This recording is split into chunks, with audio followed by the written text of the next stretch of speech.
Everybody, and welcome to this evening's session, where we'll be exploring the BCom with a major in economics here at Milpark Education, specifically within the School of Commerce. My name is Julia Jeska, and I'm joined by my colleagues, economics experts. Colleagues, if you wouldn't mind, please introducing yourselves. Good evening, everyone. My name is Simbarashe. I'm a lecturer in economics at Milpark Education. Thank you. Good evening, everybody. My name is Annerie Miller, and I'm the HOD at the School of Commerce overseeing the BCom programs. And I also have a qualification in economics. So the session is very exciting for me. Thank you, Julia. Thank you, colleagues. I am in esteemed company with the economists here. And Simba, when we were chatting earlier, you mentioned how students really struggle to get your surname right. So I was thinking maybe we put out a little bit of a challenge to your future students that are here this evening, that when at the end of the session, we're going to be asking questions. You are welcome to put up your hands and your microphones will be enabled. And if you can correctly pronounce our Simba's surname, then you have a Milpark hoodie in the works for you. So that way we can end the cycle of students not knowing how to pronounce your surname as their lecturer. That is interesting, Julia. I look forward to the pronunciations coming through. And whoever is going to take home the hoodie, is it the hoodie or I the think Stanley let's do a Cup? hoodie. Let's do a hoodie. Okay. Thank you, Julia. Awesome. And Simba, you're going to judge for us. Definitely. Nobody knows you like you know you. Definitely. I'm not going to be too harsh. I'll be very fair, but firm. Awesome. Thank you so much, Simba. And I think to start off this evening session, Annerie, would you tell us a little bit about what it means to be a Milpark graduate and what are we really trying to achieve with our graduates throughout their studies? Thank you. Thank you so much, Julia. Yes, so here at Milpark School of Commerce, everything we do is based on our Blue Pledge, which basically tells you that our pledge to you is that if you enroll for this qualification and complete a qualification with us, that you will have the following attributes that you can see on the screen there. So just going through them first, the first one you see there is human first, digitally fluent. Now at Milpark, this is for us extremely important. The impact of digital transformation and technology that it has on the economy and on businesses and how we lead businesses. After this qualification, will you not just have a sound understanding of how digital transformation influences economies, but you will also be fluent in using digital tools to solve economic problems. I also just want to highlight the first aspect there, human first. For us, we put a very big emphasis on having a human-centric approach in how we teach, what we teach, and in the skills that you develop in order to manage your labor force after you have completed this qualification. Then our pledge is that once you've completed this qualification, that you will be a global player in the market. You will have a globally relevant qualification, and you will also be equipped to solve and tackle uniquely South African challenges. And we do this through fostering creativity, problem solving, resilience, creating spaces for you within your curriculum and your academic journey for collaboration. And this all in a strive towards excellence, yes, academic excellence, but also personal excellence and professional excellence for the impact that you will have on society once you've completed this qualification.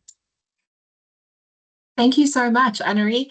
And can you tell us what makes the BCom experience at Milpark so unique?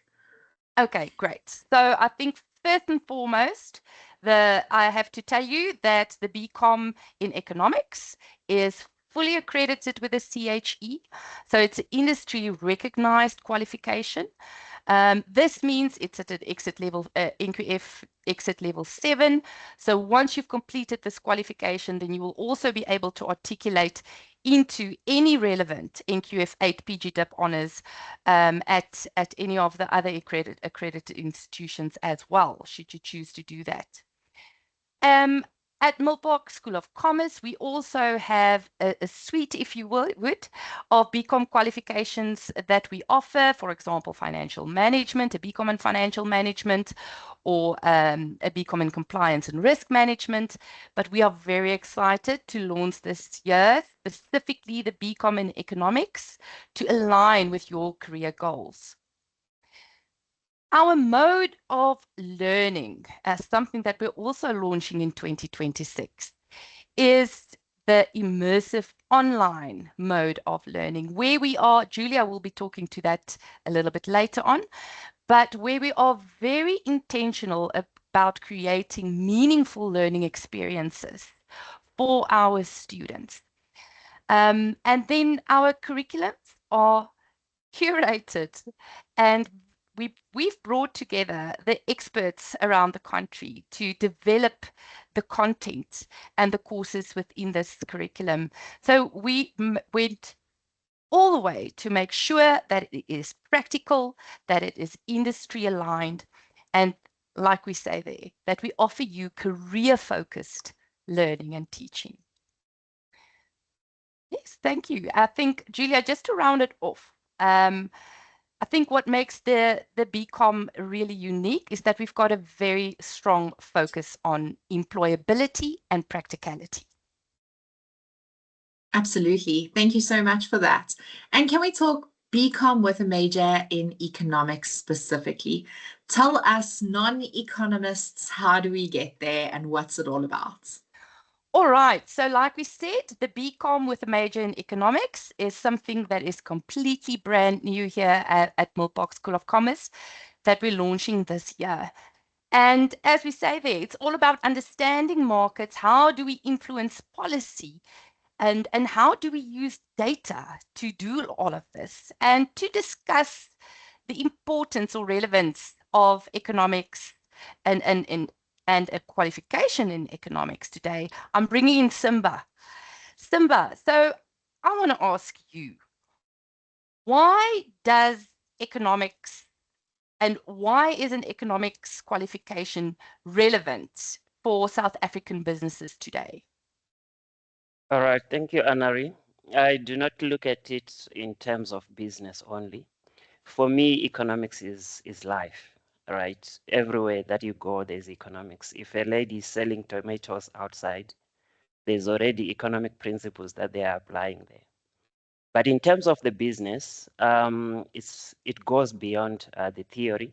You need to look at the costs that are involved if you are running your own business, if you are working for someone, if you are working for big corporates. You need to understand how you can come up with strategies, competitive strategies that can help the business make profits and become competitive in the market. You need to look at things like exchange rates. How do they affect if the rand is firming like now, right? The rand has been gaining a lot of strength. You want to understand how is that going to affect your profits if you are a firm that is in exporting. So those are some of the things that we look at. But again, like I was saying, it goes beyond the business. You also need to look at economics at a national level. We have concerns at a national level, things to do with unemployment, inflation, economic growth, that also have an impact on your business as well. Inflation is going to affect consumer spending. We look at those things and we try and understand those things when we are conducting our classes in economics. So it is very important for us. Simba, thank you. So you just mentioned a lot of things that can influence the economy, i.e. my business, all right, and even my household spending. And all of these things that can create uncertainty, right? So I think the the default position for the modern economy is uncertainty. Can you tell us what is the role of an economist in helping organizations manage uncertainty? Thank you, Anna, for that question. Yeah, so uncertainty is a very important concept in economics. I think that is what drives markets. But what is also important is, I think you know the adage that says capital goes where it feels safe. So in any economy like South Africa, you want to understand as an investor, where should I put my money? Right, you need to ensure that, or the economy or the leadership in South Africa needs to ensure that there is sound policy. The political environment is created, an enabling environment that enables businesses to invest is put in place. What is also important is to ensure that we minimize shocks that can affect our business. For instance, right now, it is important for economists to be able to advise their various institutions in which they are working on how to deal with shocks that are emanating from the US, right? Donald has been doing a lot of things that are confusing people, that are confusing markets. So as an economist, you need to come up with strategies, you need to come up with sort of formulate some policies that can help an organization or a country to absorb those shocks. But what the most important thing is to ensure that there is stability in the markets. We don't have a lot of volatility. Fantastic. I think another example, or just adding on that is, economists help answer the question, like, for example, what would a change in the exchange rate, what impact would that have on my pricing and my sourcing? Yes. And it helps a firm and an organization to develop effective strategies to address these uncertain and volatile factors that we do see. So the economist's value is not necessarily in bringing certainty, but to assist with structured thinking and structured decision-making during uncertainty. Thank you. Thank you for putting that into perspective, Simba. 100%. Thank you, Anari. Simba, this then brings me to my next question. So how do economic analysis influence or impact policymakers to balance things like growth, inflation, or debt? All right, that is a complicated question, Anari. It is a question that maybe politicians will be able to answer, because we always talk about trade-offs in economics. All right, just to put it in simple terms, sometimes you find that in South Africa we have very high unemployment, but at the same time, we also want to ensure that we keep inflation very low. So sometimes in our efforts to try and reduce unemployment, you're going to find that inflation levels are going to increase.